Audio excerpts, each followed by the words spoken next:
tirsanay gudoomiyaha ururka Isuroon oo ka shaqeeya caafimaadka dadweynaha. Bilihii la soo dhaafay waxaan sameynay cilmi baaris ku saabsan caafimaadka haweenka Soomaaliyeed oo ku nool Minnesota iyo nawaaxigeeda.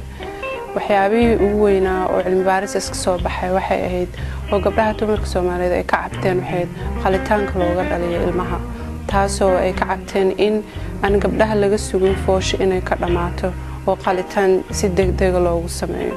haddaba waxaan halkan maanta haweenka Soomaaliyeed oo ku nool Minnesota iyo nawaaxigeeda aan ka codsanayaa inaan isku imaano oo ka wada hadalno arrintan qalitaanka degdegda dumarka Soomaaliyeed lagu sameynayo si aan intaan isugu imaano aan bayaan aan ka jeedino oo uga soo horjeesano qalitaankan degdega oo gabdhaha dumarka lagu sameynayo. marka waxaan idin ka codsanayaa inaad igala soo xiriirtaan telefoonkeyga oo ah 952 564 11 31. Assalaamu calaykum waraxmatullaahi wabarakaatuh.